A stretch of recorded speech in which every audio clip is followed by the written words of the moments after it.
Hello friends, मैं doctor Ajay Vajpayee royal children hospital Kanpur से आप सबके बच्चों का दोस्त, आप सबके बच्चों का लाइफ कोच और आप सबके बच्चों को पीडियाट्रिशियन। आज हम बात करते हैं टीथिंग के ऊपर। टीथिंग मतलब बच्चों का दांत निकलना, कि किस समय दांत निकलते हैं, बच्चों को क्या प्रॉब्लम होती है और हम इसके लिए क्या कर सकते हैं। तो सबसे पहले तो टीथिंग समझ लेते हैं होता क्या है। बच्चों के दांत जो होते हैं जब निकलने का प्रोसेस होता है तो उसको हम लोग टीथिंग बोलते हैं। हर बच्चे का समय अलग-अलग होता है। किसी बच्चे में 3 से 4 जनरली 3 से 4 महीने में टीथिंग शुरू हो जाती है और ये अब तक रहती है अप टू 11 से 12 महीने तक, मतलब जब तक बच्चा 1 साल का तक नहीं हो जाता, तब तक उनमें ये टीथिंग प्रोसेस रहता है। और बच्चों के जो दाँत होते हैं वो सब में अलग-अलग होते हैं। किसी में 3 से 4 महीने में शुरू हो जाता है, किसी में 5 से 6 महीने में शुरू हो जाता है। ये हर बच्चे का अलग-अलग होता है, सब में अलग-अलग वेरी करता है। तो हमारे पास बहुत सारे माता-पिता आते हैं, बोलते हैं कि उनको ऐसा लगता है कि जैसे हर बीमारी की जड़ टीथिंग है, दाँत निकल रहे हैं।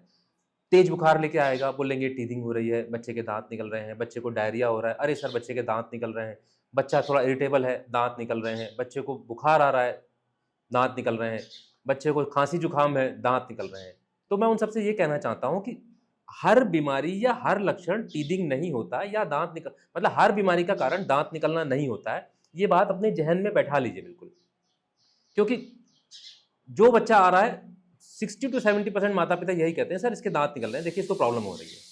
तो उसके एक खास लक्षण होते हैं, एक खास समय होता है और हर बीमारी टीथिंग नहीं होती। तो आज हम ये जान लेते हैं कि बच्चों में, जैसे मैंने बताया कि 3 से 4 महीने में ये प्रोसेस शुरू हो जाता है। तो होता क्या है कि इसमें कुछ एक विशेष लक्षण होते हैं, कुछ जिनके बारे में आज जान लेते हैं। तो ये करीब 8 से 10 लक्षण होते हैं। अगर हम इनको जान लेंगे तो समझ लेंगे कि बच्चे में टीथिंग प्रोसेस शुरू हो गया है। तो टीथिंग के समय क्या होता है कि बच्चों के जो मसूड़े होते हैं वो काफ़ी लाल हो जाते हैं और काफ़ी स्वेल हो जाते हैं, काफ़ी ज़्यादा सूजन आ जाती है उनमें। दूसरा, बच्चा चिड़चिड़ा बहुत हो जाता है। तीसरा जो होता है, बच्चे को हल्का फ़ीवर आने लगता है, बच्चा इरिटेबल हो जाता है, बच्चा खाना खाना छोड़ देता है, बच्चे की स्लीप डिस्टर्ब हो जाती है और बच्चा कान के पास या दाँतों के पास थोड़ी उँगली ले जाना शुरू हो जाता है। इसे समझते हैं कि हल्का-फुल्का उसके कान में दर्द हो रहा हो। तो ये कुछ विशेष लक्षण होते हैं, जिनसे हम जान लेते हैं कि बच्चे को अब टीथिंग शुरू हो गई है। अब 2 और चीज़ें हैं, जैसे कि बहुत तेज़ बुखार आ रहा है। बहुत तेज़ बुखार आना टीथिंग नहीं होता हमेशा। बहुत ज़्यादा लैट्रिन आना या बहुत ज़्यादा मोशन आना टीथिंग नहीं होता। हल्की-फुल्की 1-2 ग्रेनिश मोशन आना तो टीथिंग हो सकता है कि बच्चे को जब टीथिंग प्रोसेस शुरू होता है, तो उसकी जो लार होती है, एक्सेसिव सलाइवा सेक्रेशन, जो लार जब बहुत ज़्यादा आती है, तो उसकी वजह से एक आध ग्रीनिश मोशन हो सकता है। और सबसे जो ज़रूरी चीज़ है, वो है ड्रूलिंग होना। ड्रूलिंग मतलब अत्यधिक लार निकलना। ये भी एक टीथिंग का प्रोसेस होता है, जिसमें लार बच्चों की बहुत ज़्यादा निकलती है। और उस लार की वजह से जो होता है, वो हमारे चिन के पास या फिर लिप्स के पास या फिर गालों में थोड़े-से रैशेज़ निकलने लग जाते हैं। तो उसके लिए कुछ नहीं करना, ये सब एक टीथिंग प्रोसेस है जो धीरे-धीरे चला जाता है।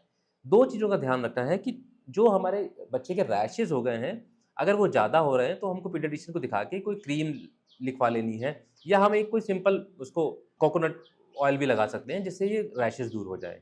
दूसरा, अगर मोशन ज़्यादा हो रहे हैं तो फिर हमको डॉक्टर को दिखाने की ज़रूरत है कि आखिर ये टीथिंग की वजह से है या फिर ये कोई और डायरिया या किसी और चीज़ के सिम्पटम्स हैं। ये बात टीथिंग की रही। अब बच्चा बहुत इरिटेबल होता है इसमें, तो हमें क्या करना है, बच्चे को इरिटेबल ना होने से या बच्चे को थोड़ा-सा आराम मिले तो इसके लिए क्या करना है, सबसे पहले तो हम एक साफ़ अपनी उँगली को साबुन से हाथ धो लेंगे और थोड़ी-सी उसकी गम्स की मसाज कर देंगे। तो जब हम गम्स की मसाज करेंगे तो उसको थोड़ा-सा आराम मिल जाएगा। और एक काम और कर सकते हैं, हम कोई गीला कपड़ा ले सकते हैं। गीला कपड़ा को अगर हम थोड़ी देर फ्रिज में रख देंगे तो ठंडा हो जाएगा और उस ठंडे रुमाल को या कपड़े को हम उँगली में फँसा के उससे उससे मसाज भी कर सकते हैं। तो उससे थोड़ी इरिटेशन और दूर हो जाएगी, है ना? अब बच्चे को करना क्या है ऐसे में, बच्चा जो होता है हर चीज़ को मुँह में लेने की कोशिश करता है, हर चीज़ को बाइट करने की कोशिश करता है, क्योंकि उसके दाँत फूल रहे होते हैं, उसको थोड़ी-सी खुजलाहट सी हो रही होती है।